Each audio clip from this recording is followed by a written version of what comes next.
बिस्मिल्लाहिर्रहमानिर्रहीम।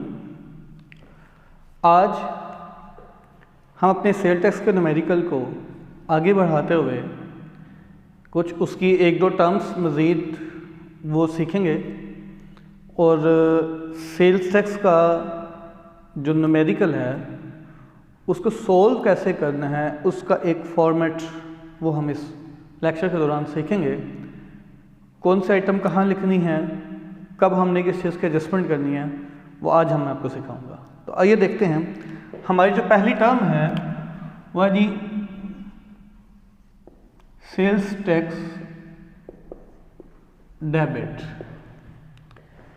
Sales tax debit से मुराद कि कोई हमारा आउटपुट टैक्स था जो बनता था प्रीवियस पीरियड का और वो हम पे नहीं कर सके, वो कैरी फॉरवर्ड कर दिया गया और इस मंथ हम वो लास्ट पीरियड का आउटपुट टैक्स इस करंट टाइम पीरियड के अंदर पे करेंगे।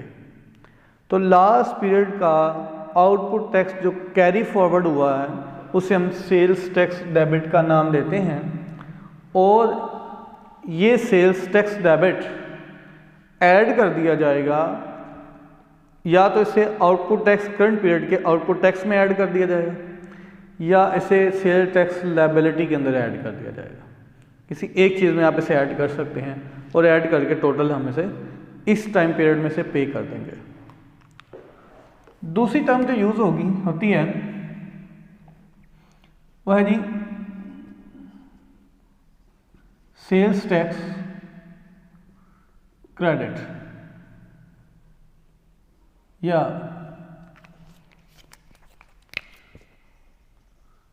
Credit carry forward.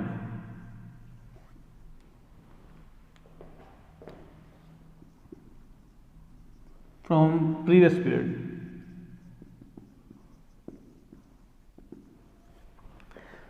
कि ये इनपुट टैक्स है, हमारा इनपुट टैक्स है पिछले टाइम पीरियड का जो हम एडजस्ट नहीं कर सके थे कि लास्ट टाइम या पिछले टाइम पीरियड में हमारा आउटपुट टैक्स कम था जबकि इनपुट टैक्स हमारा ज़्यादा बन था। ये हो सकता है कि हमने परचेजिंग बहुत ज़्यादा की हो, बड़े पैमाने पर स्टॉक परचेज किया हो, तो इस बिना पर हमारा इनपुट टैक्स ज़्यादा आ सकता है। हो सकता है कि हमारी परचेजिंग ठीक थी लेकिन सेल नहीं हुई, सेल बहुत कम हुई, उसकी वजह से आउटपुट टैक्स कम हो गया, या परचेज ज़्यादा करने से इनपुट टैक्स बढ़ गया, या सेल्स कम होने की वजह से आउटपुट टैक्स कम हुआ, उसके अगेंस्ट इनपुट टैक्स हमारा ज़्यादा था तो वो एडजस्ट नहीं हो सका। तो लास्ट पीरियड का इनपुट टैक्स जो एडजस्ट नहीं हुआ था उसे हमने नेक्स्ट पीरियड में ट्रांसफ़र कर दिया। तो वो जो पिछले सारे टाइम पीरियड का इनपुट टैक्स जो एडजस्ट नहीं हुआ था वो इस टाइम पीरियड में मौजूदा आउटपुट टैक्स के अगेंस्ट हम इसे अपना एडजस्ट करेंगे।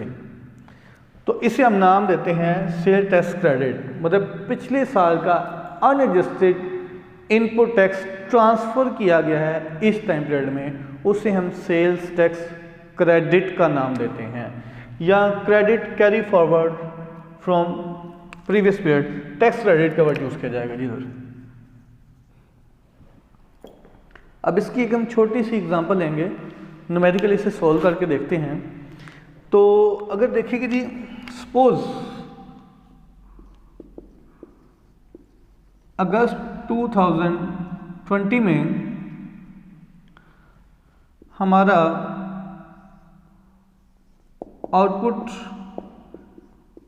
टैक्स जो है वो है जी 60,000, जबकि इनपुट टैक्स वो हमारा बनता है 80,000। सपोज वैल्यूज नहीं है, तो हम इनमें से इस आउटपुट में से कितना इनपुट टैक्स माइनस करें। अगर हम बराबर भी करें, सपोज कि हम 60 आउटपुट था तो इनपुट भी 60 इसके अगेंस्ट एडजस्ट कर देते तो फिर भी 20,000 हमारा ज़्यादा बनता है इनपुट टैक्स, वो हम नेक्स्ट पीरियड में ट्रांसफ़र करेंगे। लेकिन यहाँ एक बात समझने की है कि हमारा एक रूल है सेल टैक्स के अंदर कि सेक्शन 8B1 SRO 647/2007 इस रूल के तहत, ऐसे SRO mean special ruling order जो है, जो स्पेशली एक रूलिंग ऑर्डर दिया गया है, इसमें है कि जी हम अपना इनपुट टैक्स जो है वो कितना एडजस्ट कर सकते हैं, उसके बारे में एक रिस्ट्रिक्शन दी गई है कि इनपुट टैक्स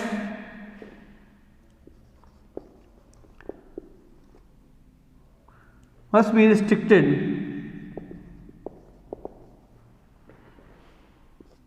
to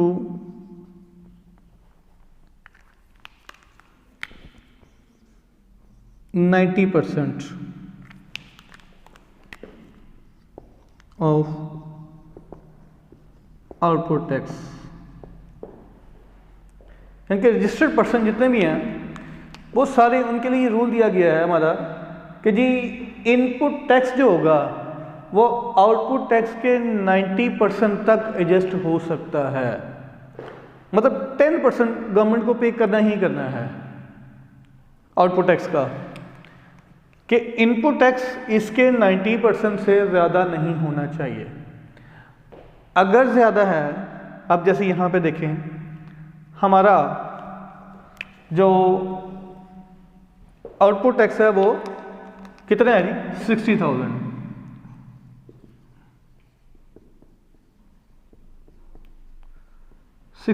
है। अब इसमें से लेस करेंगे इनपुट टैक्स, मतलब आउटपुट टैक्स में से इनपुट टैक्स का माइनस करना इनपुट टैक्स एडजस्टमेंट कहलाता है हमारा, कि हम एडजस्ट कर रहे हैं इसे। तो आप ये देखिए कि ये कितना है, आउटपुट टैक्स हमारा 60,000 है, तो 60,000 का हम 90% ले लेंगे तो ये बनता है 54,000 रुपीज़। 54,000 रुपीज़। अब इसे माइनस करें 6,000, इसे हम नाम देंगे सेल्स टैक्स पेएबल। इस साल मतलब अगस्त 2020 में हम 6,000 पे करेंगे गवर्नमेंट को। अब एक्चुअली देखिए हमारा था कितना, 80,000 था इनपुट टैक्स हमारा, लेकिन इस रूल के मुताबिक हम 60 भी एडजस्ट कर सकते थे, लेकिन ये जो रूलिंग ऑर्डर दिया गया इसके मुताबिक हम आउटपुट टैक्स के 90% से ज़्यादा इनपुट टैक्स एडजस्ट नहीं कर सकते, तो जो ज़्यादा है वो हम कैरी फॉरवर्ड कर देंगे। तो इसका मतलब ये 80 था, टोटल हमारा 80,000 था इनपुट टैक्स। इस 80,000 में से 54,000 जो हमने एडजस्ट किया है वो माइनस किया, बाकी कितना बचेगा जी हमारे पास,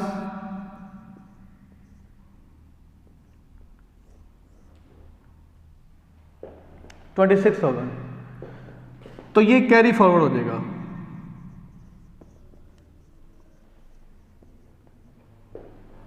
कैरी फॉरवर्ड हो जाएगा नेक्स्ट टाइम पीरियड के लिए, कि हम अगले वक्त के अंदर जो आउटपुट टैक्स होगा इसको उधर एडजस्ट करेंगे। अब ये जो होगा जब नेक्स्ट टाइम पीरियड के लिए जाएगा तो ये बेटा सेल्स टैक्स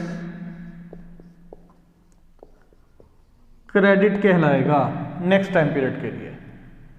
मतलब ये जो 26,000 एडजस्ट नहीं हुआ, जो नहीं हुआ एडजस्ट इस अगस्त 2020 के अंदर, चूँकि सेल्स टैक्स हम मंथली बेस पर पे करते हैं, इसलिए ये बेटा सितंबर 2020 की जो आप सेल टैक्स पे करेंगे हम, उसके आउटपुट में हम इसे एडजस्ट करेंगे जाकर।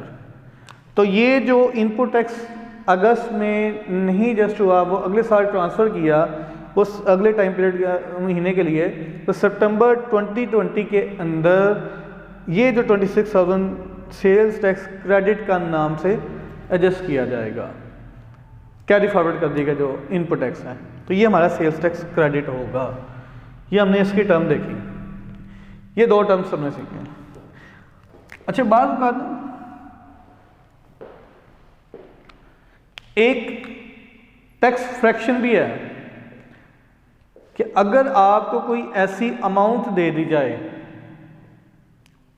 दी जाए जिसमें टैक्स इंक्लूड हो, मतलब सेल की अमाउंट में टैक्स शामिल है, उसमें से हम टैक्स कैसे कैलकुलेट करेंगे। एक तो सिंपल है कि एक केस है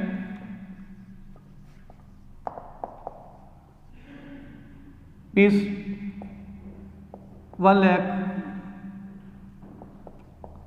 आपको दे दिया गया है और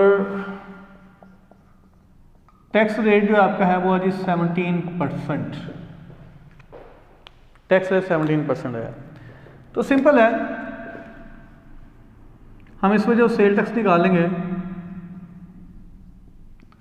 तो 1 लाख का 17% ले लेंगे, वो आ जाएगा ₹17,000, 17,000 आ जाएगा हमारे पास।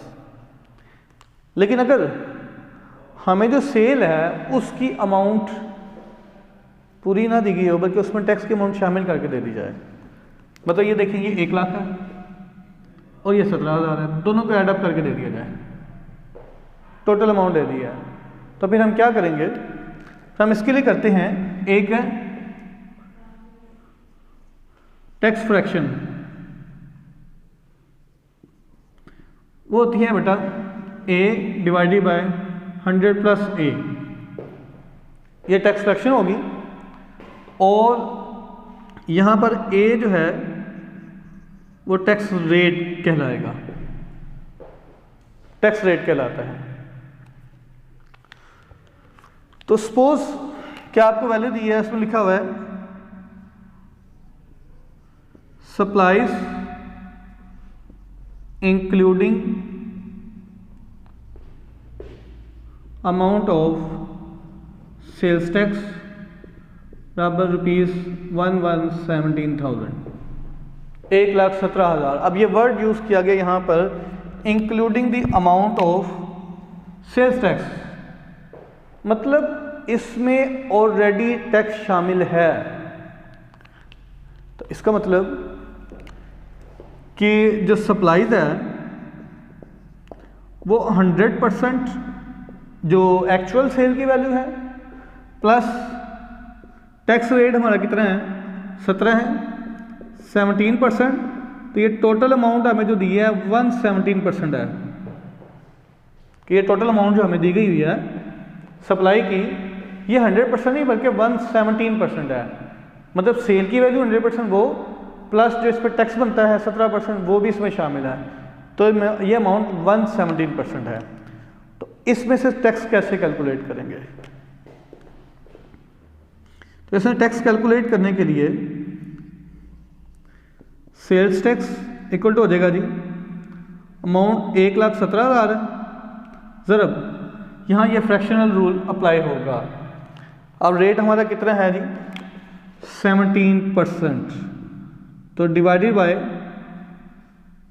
100% प्लस 17%, ये बराबर अमाउंट, अब आपकी अमाउंट जो निकलेगी वो 17,000 आ जाएगी, एक्चुअल जो टैक्स की अमाउंट बनती है। तो इस तरह से आप सेल टैक्स फ्रैक्शन भी अप्लाई करेंगे हम अपने न्यूमेरिकल के अंदर।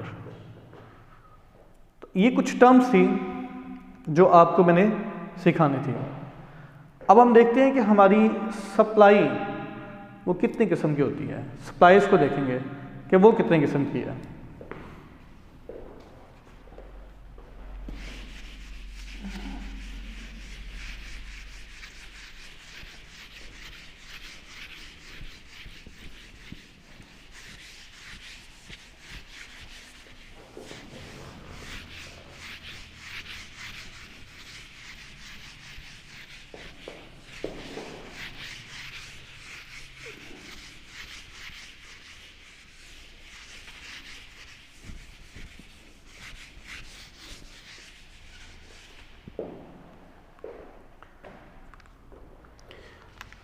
जो हम सप्लाईज करते हैं ना,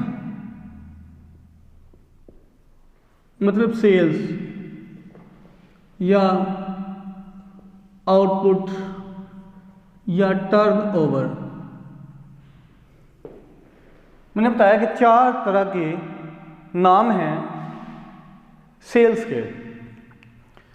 तो ये 3 तरह की होती हैं टोटल, जो हम अपने न्यूमेरिकल में सेल्स में सेल टैक्स के जो न्यूमेरिकल्स में देखेंगे। तो वो 3 तरह की कौन सी हैं?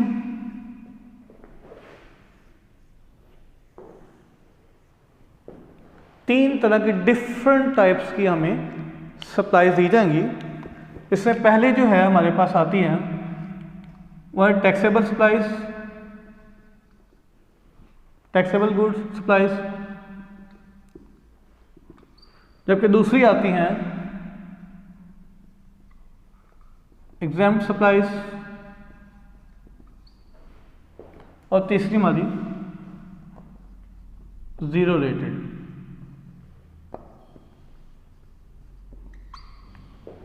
जीरो रेटेड सप्लाईज आती है हमारे पास, taxable supply, exam supply and zero rated supply.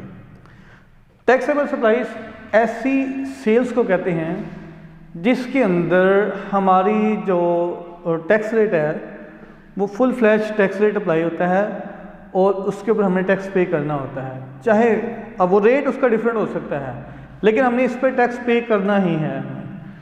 तो जनरल रेट इसके ऊपर 17% होता है जी, तो हमने टैक्स पे करना होता है। और एग्जाम्प्ट सप्लाईज ऐसी होती हैं जिनके ऊपर किसी किस्म का हमने टैक्स पे नहीं करना होता, किसी किस्म का टैक्स हमारा जो आता है, जो इस पे आता है वो टैक्स नहीं पे करते। इसके अंदर कौन सी आइटम आएंगी? डोनेशन, हम किसी हॉस्पिटल को या किसी खैराती इदारे को डोनेट कर देते हैं, उन आइटम वो इसमें नहीं आएंगी। चैरिटी है, हमने चैरिटी के तौर पर दे दिया किसी, उस पर हमारा टैक्स एग्जैम्प्ट है, उस पर टैक्स नहीं लगेगा। और फ्री सैंपल है, फ्री सैंपल एक सैंपल के तौर पर हमने चीज़ें सप्लाई की हैं किसी में, तो उस पर भी हमारा टैक्स एप्लीकेबल नहीं होगा, वो एग्जैम्प्ट होगा। जबकि ज़ीरो रेटेड, अब टैक्स में ना एक स्पेशल चीज़ है कि 0% भी एक टैक्स रेट अप्लाई का होता है मुख्तलिफ़ किस्म की चीज़ों के ऊपर, मुख्तलिफ़ किस्म के बिजनेसेस के ऊपर। हम गवर्नमेंट कहती है कि आपको 0% टैक्स पे करें। अब ये क्या है, कुछ इलाके जब गवर्नमेंट क्या करती है कि एक ज़िले पर बहुत ज़्यादा जब इंडस्ट्रियल का प्रेशर हो रहा है, दूसरे इलाके के लोग भी उस इलाके में शहरों में आ जाते हैं, तो शहरों पे एक आबादी बहुत ज़्यादा बढ़ जाती है, फिर वहाँ पे डिमांड बढ़ जाती है चीज़ों की, तो वहाँ फिर क्या होता है, एनवायरनमेंट, जब कोई इंडस्ट्री लगती है तो उसका रॉ मटेरियल, जो वेस्टेड रॉ मटेरियल है, उसकी वजह से भी प्रॉब्लम्स क्रिएट हो सकती हैं, पोल्यूशन क्रिएट हो सकती है। तो गवर्नमेंट मुख्तलिफ़ इलाकों के अंदर, मुख्तलिफ़ ज़िला के अंदर इंडस्ट्री लगाना चाहती है। तो उन स्पेशलाइज्ड इदारों, जिन इलाकों में गवर्नमेंट मज़ीद इंडस्ट्री लगा के उसे प्रमोट करना चाहती है, तो वहाँ पे इंडस्ट्रियल जोन बनाती है और बताती है कि इन जगहों पर अगर आप कोई कंपनी अपना बिजनेस करेगी तो उस पर जो चीज़ वो सेल करेगी उसका 0% टैक्स होगा। ताकि लोग इस तरफ राग़िब हो जाएं और इस जगह पर इंडस्ट्री लगाएं। तो शहरों से प्रेशर, जो पॉपुलेशन प्रेशर है वो कम होकर भी वो डाइवर्ट हो जाए, उन इलाकों में चले जाएं, तो मुल्क के अंदर प्रॉब्लम्स ना आए, एक ही जगह पे प्रॉब्लम्स ना आए, तो उससे फिर अपने अपने इलाकों में लोग जो है ना वहाँ पे काम करना शुरू कर दें। तो यहाँ पे कुछ इलाके जिसे हम कहते हैं supplies of goods and raw material to EPZ, इसे हम नाम देते हैं बेटा export processing zone. Export processing zone जो ऐसे इलाकों को हम जहाँ पे 0% टैक्स सप्लाई होगा और वो चीज़ें एक्सपोर्ट करते होंगे, तो वहाँ पे एक्सपोर्ट प्रोसेसिंग जोन में जितनी चीज़ें बनाई जाएंगी, जो कितनी कंपनीज हैं वो चीज़ सेल करेंगी, तो उनके ऊपर टैक्स 0% होगा। फिर दूसरा आएगा जी supplies of goods and raw material to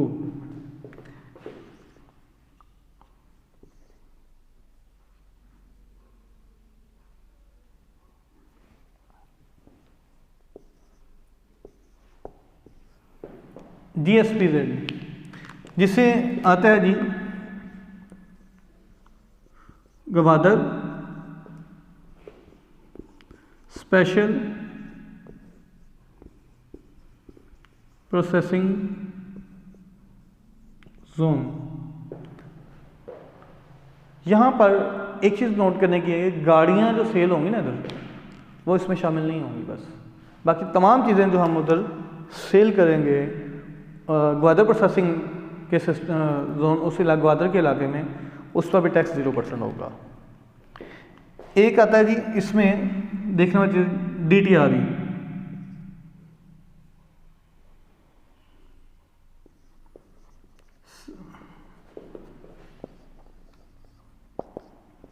जो DTRE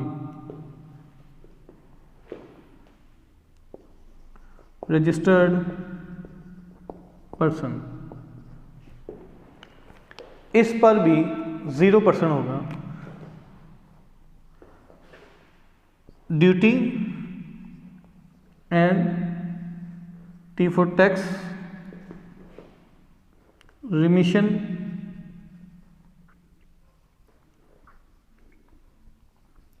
export. Duty and tax remission export, ऐसे रजिस्टर्ड बंदे जो DTRE रजिस्टर्ड पर्सन होते हैं, इन बंदों को भी जब चीज़ सेल करेंगे तो वो हमारे 0% टैक्स रेट अप्लाई होगा इनके ऊपर। फिर हमारे आती सेल्स, उस पर या वर्ड स्पेशल मेंशन कर दिया जाए 0% टैक्स, 0% सप्लाईज होती हैं, तो ऐसी तमाम सप्लाईज के ऊपर हम 0% सेल्स टैक्स अप्लाई करते हैं।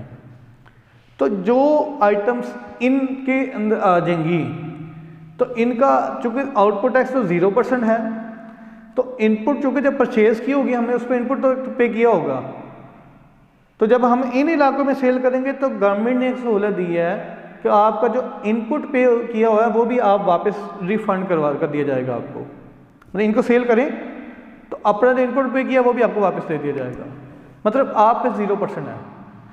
इट मीन के 0 रेटेड सप्लाईज के अगेंस्ट हम अपना इनपुट टैक्स रिफंड क्लेम कर सकते हैं। जबकि ये जो एग्जाम्स है इसमें आपका आउटपुट टैक्स तो कुछ नहीं लगेगा आपके ऊपर, लेकिन इनपुट आपका वापस नहीं किया जाएगा। तो इसमें ये फ़र्क है, यहाँ पे हम रिफ़ंड क्लेम कर सकते हैं, यहाँ पे हम रिफ़ंड क्लेम नहीं कर सकते। और बाकी जो ये है इसमें हम अपना आउटपुट में ऐसे इनपुट टैक्स एडजस्ट करेंगे और बाकी सिस्टम ये चलेगा इसका। लेकिन आज के लिए मेरे ख्याल में इतना ही बहुत है आपके लिए सीखने के लिए। मिलते हैं अभी नेक्स्ट वीडियो के अंदर। अल्लाह हाफिज़।